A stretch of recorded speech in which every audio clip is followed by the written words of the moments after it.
আসসালামু আলাইকুম রহমতুল্লাহ।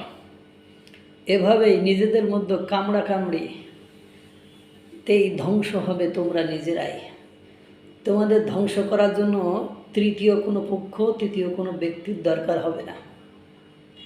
এই যে দলের নেতাকে বহিষ্কার, যাকে তাকে ট্যাগ দিয়ে পিটানো, ওই মবের কারণেই তোমরা ধ্বংস হবে। ওই মব, যে মবকে তোমরা উস্কে দিয়ে ভেবেছিলে আমরা আওয়ামী লীগ, ছাত্রলীগ, যুবলীগকে নিশ্চিহ্ন করে দেব, ওদেরকে নিশ্চিহ্ন করতে যে ওই মবের শিকারেই তোমরা নিশ্চিহ্ন হয়ে যাবে।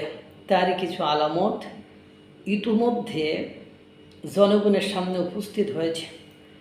চাঁদপুরে আওয়ামী লীগের কার্যালয়ে ছাত্র জনতা 15ই আগস্ট জাতির জনক বঙ্গবন্ধু মহানায়ক বঙ্গবন্ধু শেখ মুজিবুর রহমানের মৃত্যুবার্ষিকীতে আনন্দে উৎফুল্ল হয়ে, উচ্ছ্বসিত হয়ে একেবারে ব্যান্ড পার্টি নিয়ে ডিজে পার্টি করছিল ছাত্র জনতা। সেখানে বৈষম্য বিরোধী ছাত্র আন্দোলনের জেলা পর্যায়ের নেতা পর্যন্ত উপস্থিত ছিল।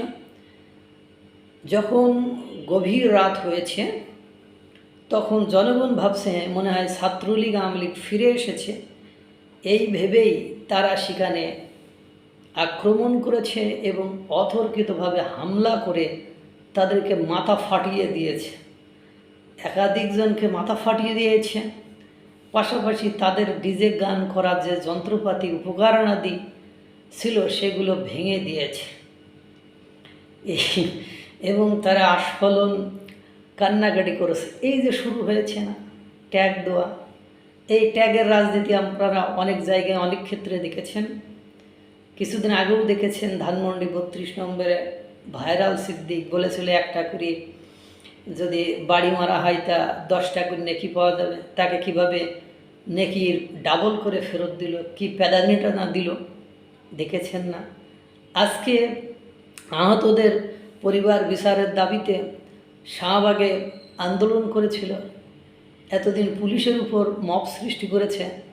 আজকে সেই পুলিশ উপযুক্ত অ্যাকশান গ্রহণ করেছে এবং পুলিশ যথার্থ কাজটাই করেছে। সব কাজে 20-30 জন 50 জন যে বাড়াবাড়ি, কাড়াকাড়ি, ছেঁড়াছিড়ি করবা, পুলিশকে ছাপড়ি ভাববা, তাদের মূল্যায়ন করবা না, তারাও সহকর্মী হারিয়েছে, তারাও অপমান অপদস্থ হয়েছে, তারা এখনও অপমান অপদস্থ হচ্ছে।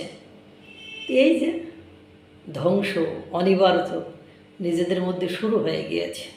আল্লাহ তাআলা সকলকে ভালো রাখুক, সুস্থ রাখুক। আসসালামু আলাইকুম রহমতুল্লাহ।